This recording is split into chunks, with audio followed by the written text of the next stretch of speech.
Na minha mensagem de hoje, tem por tema a dor da remoção. Remover algo ou tirar algo de nossa vida que nos oferece algum benefício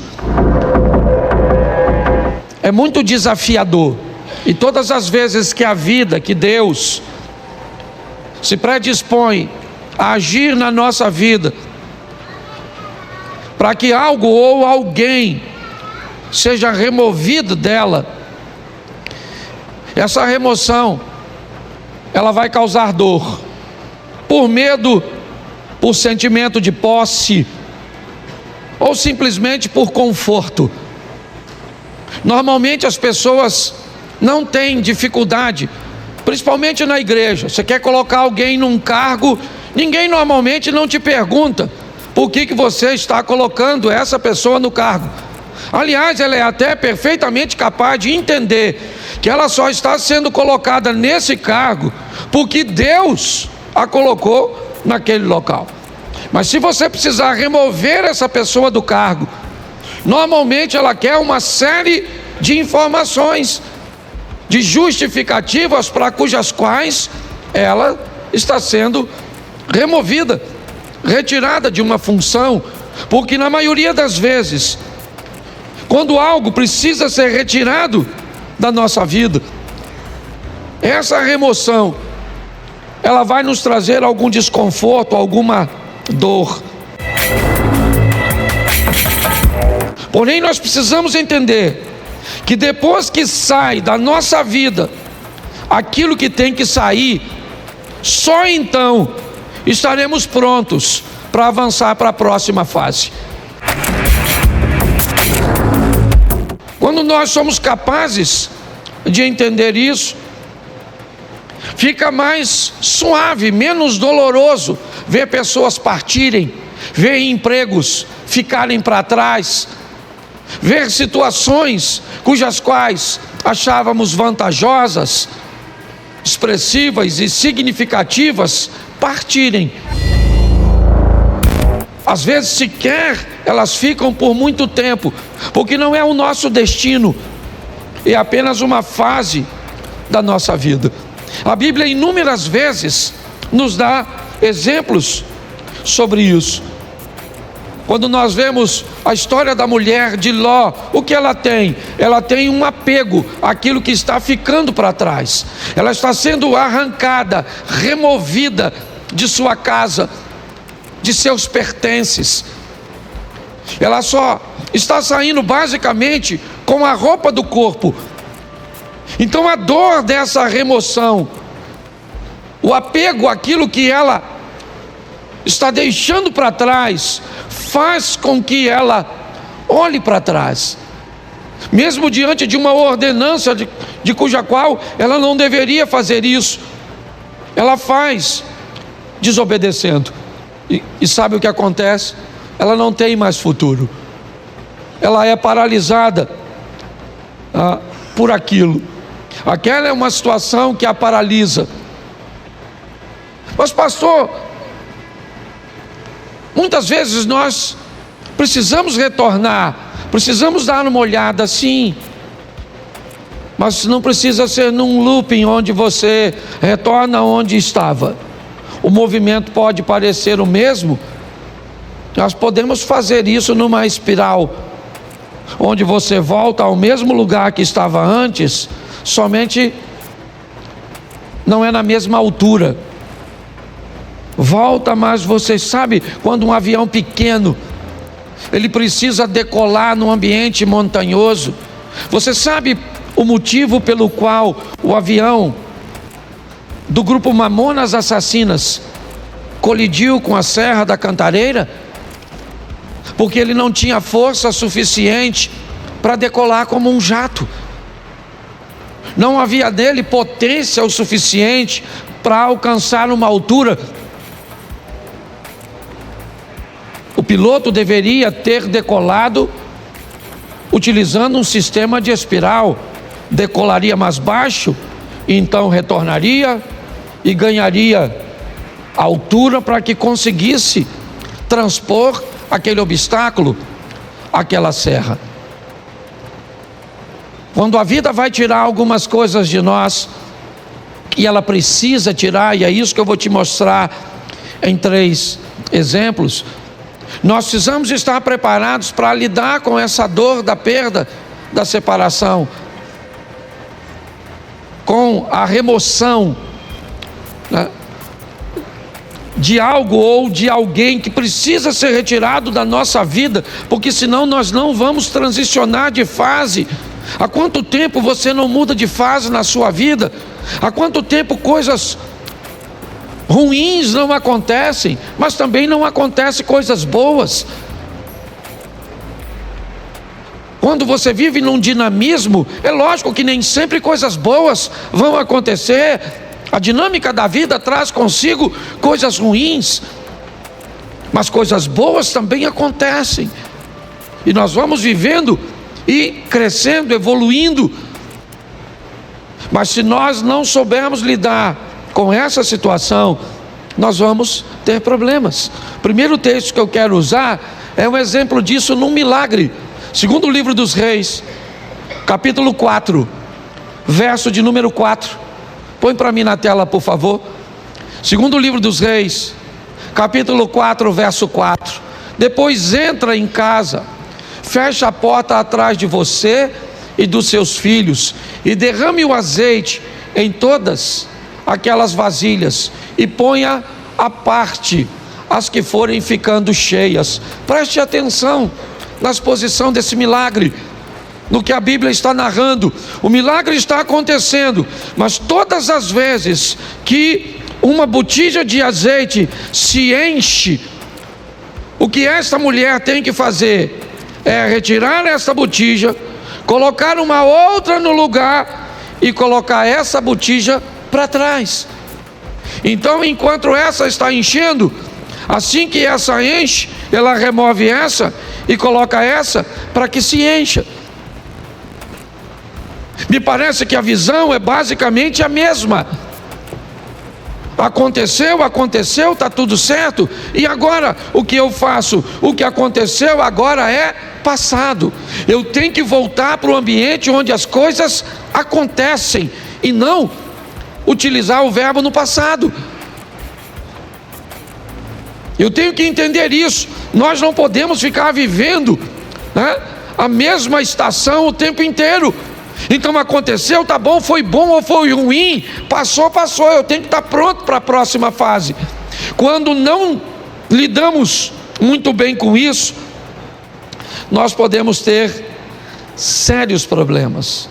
E o primeiro é o pai da fé, Abraão. Presta atenção nesse texto aqui, coloca Gênesis 13, verso 14. Gênesis 13, 14, dá uma olhada. 14, por favor, e não 4. Isso. O Senhor diz a Abrão, depois que Ló separou dele, ou se separou dele: olha para mim.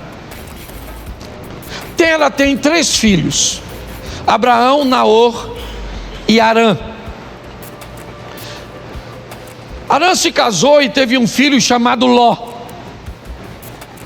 E logo em seguida Harã acabou morrendo.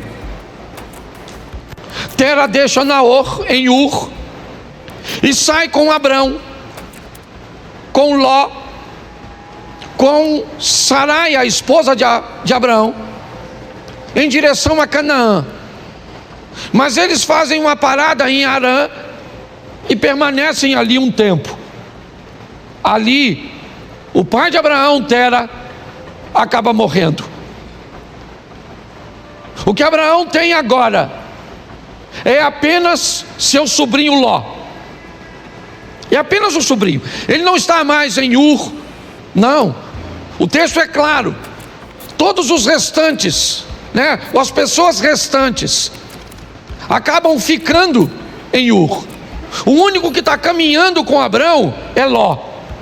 Quando Deus aparece a Abraão e diz: Abraão, sai da sua terra e da sua parentela, ele não está em Ur, ele está em Harã. Note bem, a terra dele não era Harã, a terra era Ur. Mas Deus está dizendo para ele: se ele está ali naquele momento, aquela terra é a terra dele. Deus está dizendo para ele: ó, essa terra onde você está vivendo, ela é sua no momento, ela é o lugar que você está. Ele já saiu, é verdade, de Ur. Seu destino era Canaã, mas seu pai parou em Harã, por motivo cujos quais eu desconheço, e acabou morrendo ali. E o que sobra para Abrão? Sobra Ló. Quando Deus diz: sai da sua terra e da tua parentela, a terra é Harã e a parentela é Ló. Apenas um parente, e apenas uma solicitação de remoção que Abraão me parece que tem dificuldade de fazer. Por quê? Porque Ló era órfão? Provavelmente. Porque a terra cuja qual ele está agora não é Ur, não é um ambiente de Ló? Talvez.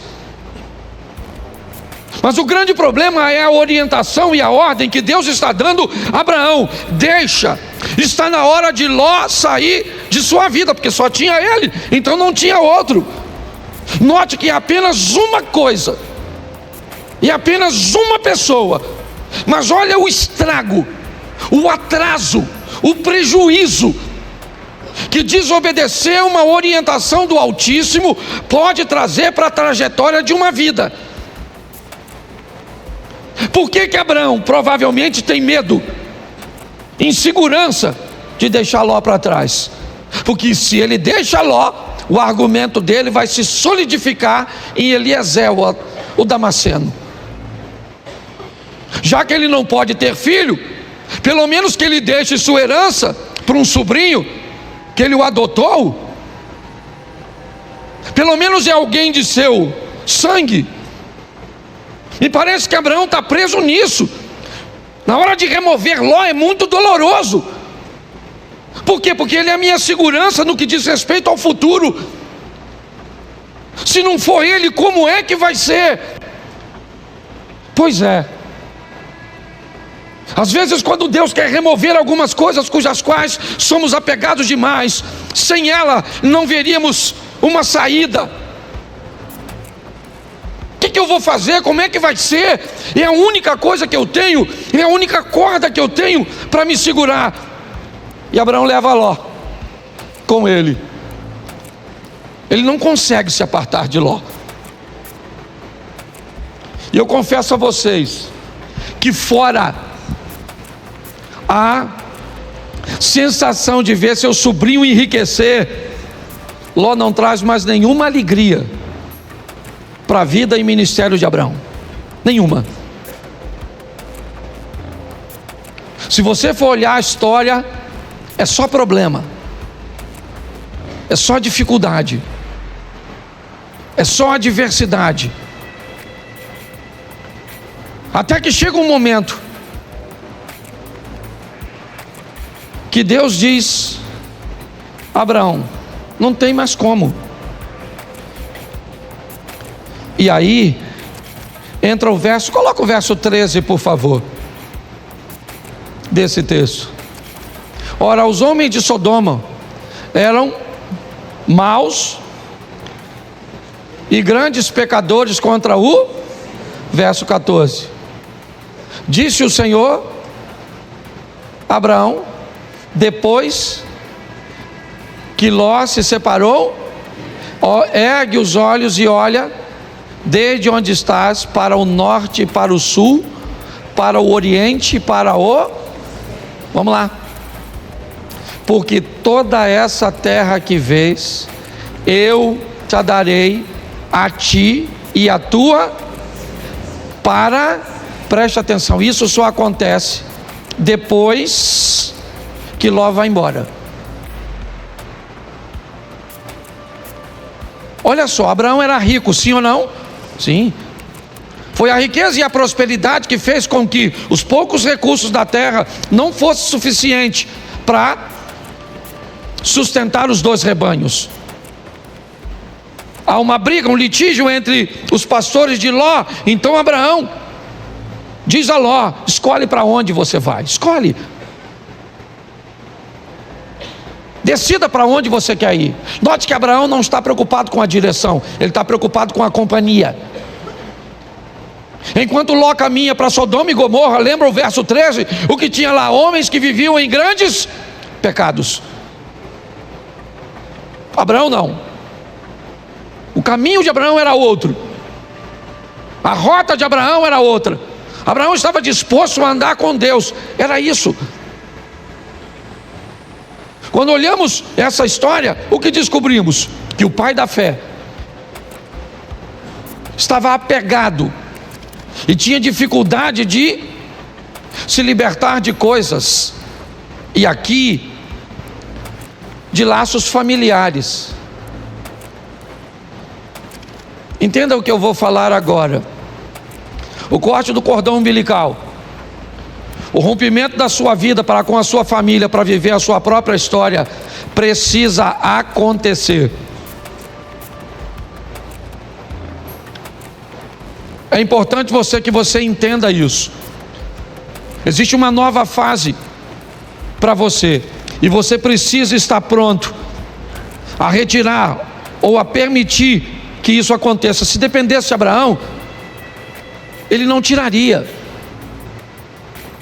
Mas a prosperidade dos dois foram tanta que a terra está dizendo para eles: vocês não têm como viver juntos. Então ele diz: então você vai embora.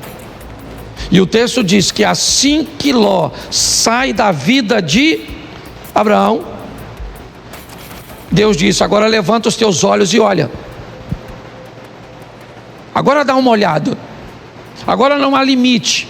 Finalmente eu posso fazer na sua vida tudo aquilo que eu sempre quis fazer. Só não conseguia fazer antes porque você ainda estava aprisionado. É importante, eu não sei qual é a prisão ou aquilo que precisa ser removido da sua vida.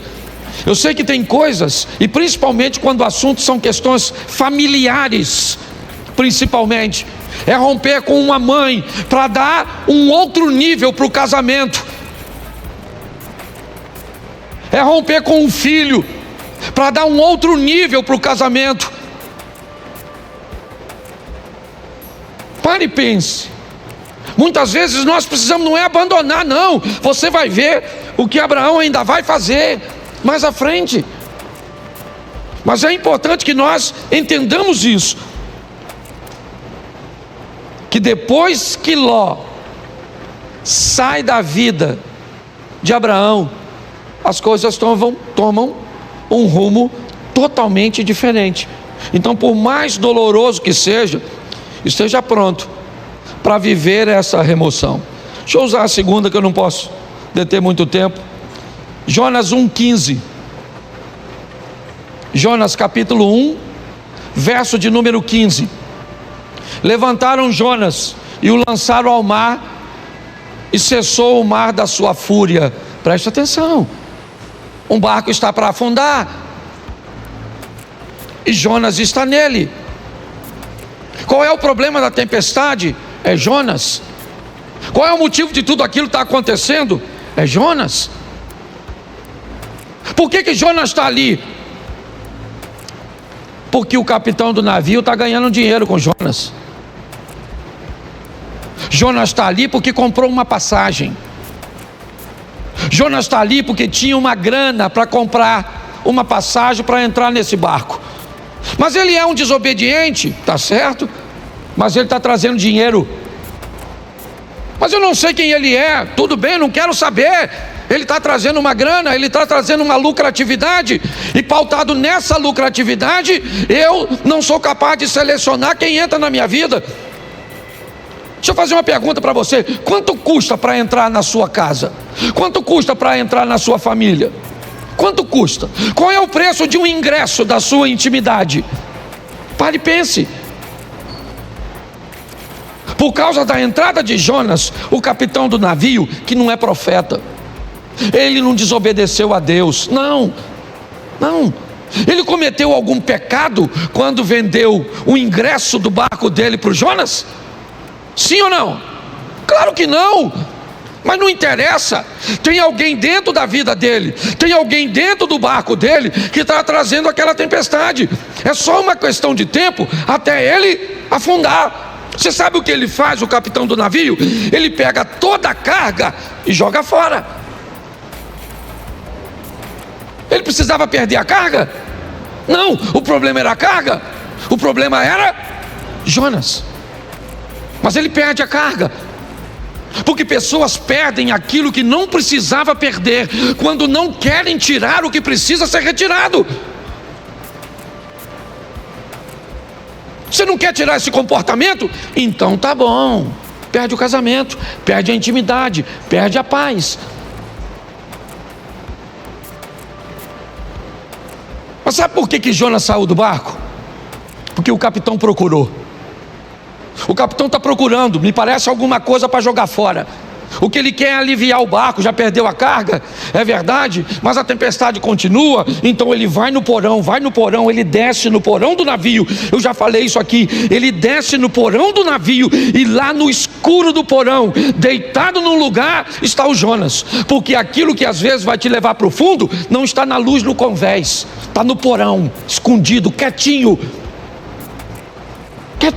O que ele está estabelecendo em você, um comportamento, uma postura comportamental que destrói seus relacionamentos, que impede você de ter relacionamentos sadios.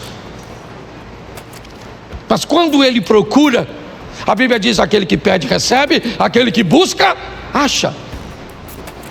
Então ele não está buscando, ele achou. Pegou o Jonas, levou o Jonas no convés, o interrogou, e Jonas disse: não era para eu estar aqui, era para eu estar onde? Em Nínive, cumprindo a minha missão. Mas eu desci a Jope, peguei, certo? Comprei um ingresso, uma passagem, entrei no seu barco para ir para Tarsis, para a Espanha. E agora? A tempestade está lá, Jonas diz que ele é o culpado.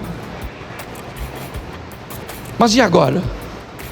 O texto diz que o capitão está com medo de jogar Jonas fora. Quem é esse cara? Não é quem ele é a missão que ele precisa executar. Não tem a ver com ele, é com o propósito de Deus na vida dele. Ele se torna importante por causa do propósito. E aquele homem olha e diz: eu não vou remover esse cara do meu barco, eu estou com medo de jogar esse cara fora. Eu jogo esse cara fora e, não quer jogar? Então tá bom. Eu sei o que é isso muito bem. Eu trabalhei 12 anos numa empresa, foi lá que meus filhos nasceram, lá eu me casei. Eu não tinha um carro, eu usava o carro da empresa. Tudo girava em torno daquele lugar. Eu não sabia viver, não havia nenhum outro ecossistema que eu conseguia enxergar, sabe, para me prover de um futuro. Não tinha. Não havia possibilidade, eu não conseguia enxergar. Eu sei hoje que existia, tanto existia que eu estou onde eu estou, mas na época eu não via. Eu estava totalmente apegado, e Deus usando todas as estratégias para me remover. Ele me tirou com mão forte de um lugar que eu não queria sair. Eu não estava vivendo em pecado, não, eu só não estava onde Deus queria que eu estivesse. Mas aqui eu não quero falar de Jonas, eu quero falar do capitão. É ele é o foco da minha mensagem, porque é o barco dele que vai afundar. Por quê? Porque tem alguém que não deveria estar na vida dele, na casa dele, na empresa dele, nos negócios dele, no ministério dele. E agora ele tem que jogar Jonas fora. Sabe o que ele tem? Medo de jogar. Só que ele não vê outra situação. Ele tem que jogar Jonas fora. Verso 15: e levantaram a Jonas e o lançaram e cessou a sua. Aí ele foi lá, mergulhou no mar, pegou a carga toda, trouxe de volta para o navio, e seguiu direitinho, sim ou não? Não. Precisava ter perdido a carga se tivesse jogado Jonas? Sim ou não? Mas perdeu a carga porque não achou o Jonas. Então fala para quem está do seu lado: acha o Jonas.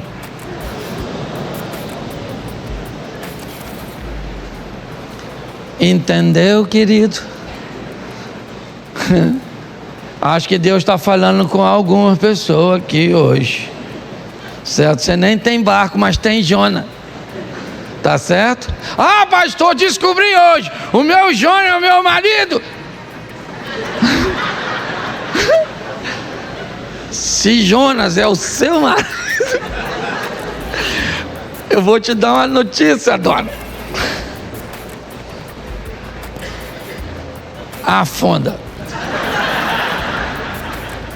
Porque tem gente, a turma que já está brigando, né? Fala, pastor, nossa, remoção. Nossa, podia sair morto. Mas afogado serve. Você está rindo, mas o assunto é sério. Dá uma olhadinha, gente. Porque eu creio que Deus está falando conosco, amém? O terceiro, Gênesis 37, verso 28. 37, 28 de Gênesis. Isso. E passando os mercadores midianitas, os irmãos de José o alçaram e o tiraram da cisterna e o venderam por 20 ciclos de prata aos ismaelitas. E esses levaram José ao... Preste atenção, quando Deus precisa tirar você de um lugar onde a sua visão é diferente da visão dos outros. Por favor, se você veio para essa igreja, certo, e você não quer se encaixar nessa visão, essa é uma mensagem extraordinária para você.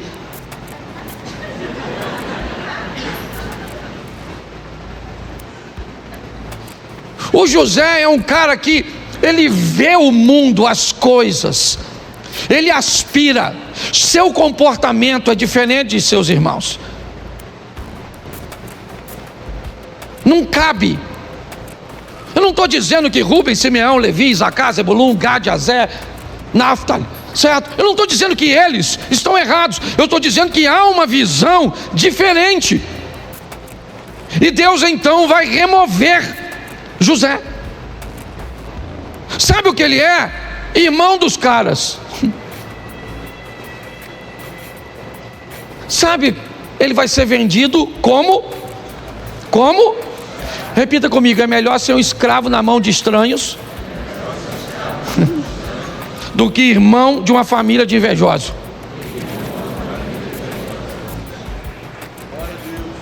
O dono do escravo, ele quer o quê? O que ele quer com o escravo? Ele quer o quê? Lucrar, sim ou não? Então, pro dono do escravo, quanto mais ele lucrar, melhor. O que o escravo vai fazer lá na frente? Se o escravo amanhã se tornou governador do Egito, o cara não quer saber. O que ele quer saber é o quanto ele ganhou quando vendeu o escravo. Mas um ambiente de invejoso, ele está preocupado com o que você pode se tornar no futuro. É isso que vai incomodá-lo. Então o propósito, enquanto o dono do escravo não se preocupa com o escravo amanhã, desde que tenha ganho com ele, o invejoso não, ele se preocupa totalmente com amanhã, com aquilo que você pode se tornar. Porque na verdade, na maioria das vezes, todo mundo quer ver você bem, desde que não seja melhor do que ele. Na maioria das vezes é assim que funciona. José precisa ser removido daquele lugar. Não cabe ali. Mas pastor, fique tranquilo. Essa é uma questão de família, e uma família bem organizadinha. Não esqueça que esse cara, ele é bisneto de Abraão, sim ou não? Isso. Ele é filho de Jacó, que é filho de Isaac, que é filho de Abraão. Essa é uma história sensacional no que diz respeito à família. Por quê? Porque José é vendido pelos irmãos aos ismaelitas e vai para o Egito, como nós lemos o texto. No Egito, então, ele se torna governador e depois de anos, seus irmãos vêm morar numa terra que ele conquistou para seus irmãos. Olha só, nessa história, os irmãos de José cabem na vida de José naquele momento que ele está lá? Sim ou não? Não. Mas quando ele migra para o Egito e se torna governador, quem é que vem morar com ele? Os irmãos. Tem gente que não cabe na sua vida hoje, mas vai caber. Tem ambientes que hoje precisa ser retirado de você, talvez porque você não tem habilidade para lidar com ele.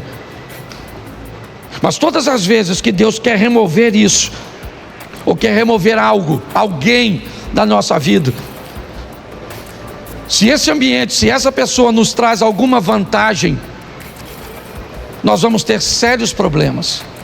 Isso aconteceu com Abraão, como eu citei aqui para vocês.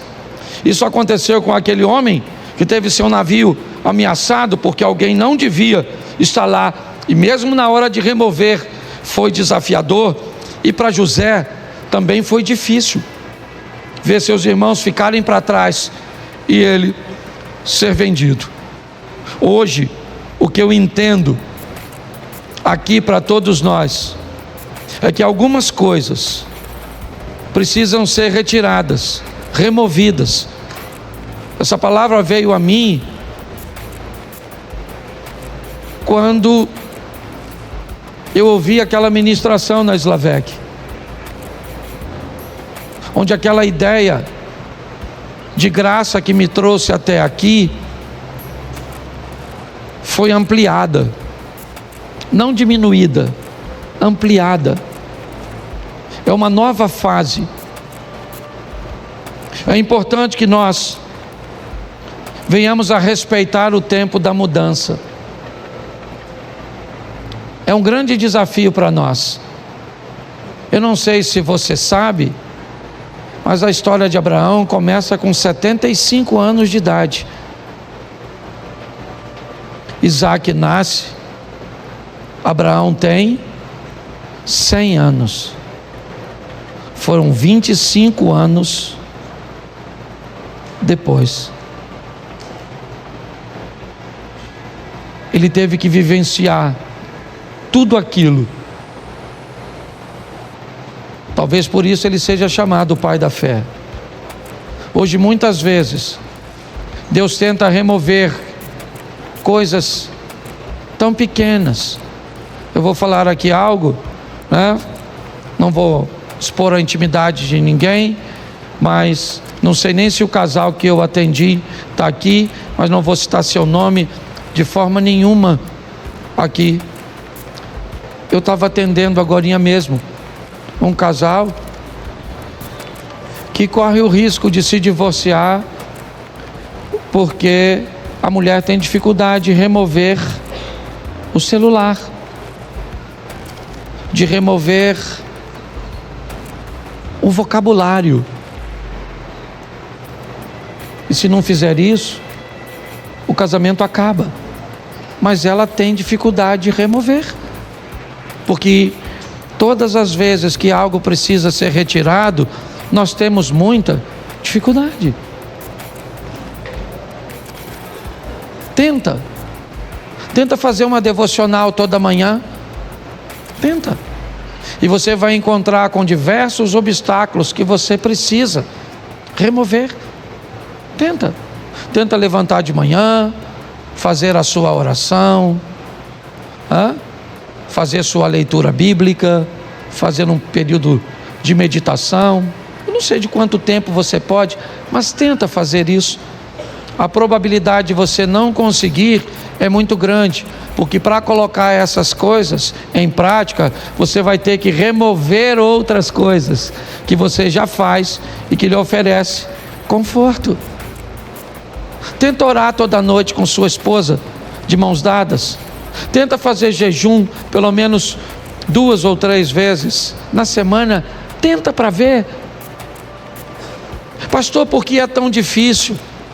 Porque antes de fazer aquilo, você vai precisar remover outras coisas que já estão estabelecidas, que te oferecem vantagens, que te oferecem conforto. Hoje a minha proposta, sabe, é trazer esse entendimento para você. Eu fecho aqui na minha devocional de sexta-feira. Eu vivi uma das maiores experiências, porque hoje não era para eu estar aqui. Hoje era para eu estar envolvido num escândalo e preso, com meu nome passando na mídia. Mas por causa da minha devocional, e eu tenho certeza, uma oração tão simples que eu fiz naquela manhã, me deu condições de chegar no lugar 20 minutos antes e resolver um problema que ia acabar com a minha vida. Você sabe quantos minutos eu orei naquela sexta-feira? Talvez de 5 a 7. Sabe aquela oração que você levanta e entrega o dia? Sabe, Senhor, toma esse dia, toma isso, toma aquilo, oro para o fulano, para o ciclano, aquela coisa. Então eu vou falar uma coisa para vocês. Para ter bons hábitos, nós vamos ter que remover os ruins. E se você achar que não consegue fazer isso, vai continuar com os ruins mesmos.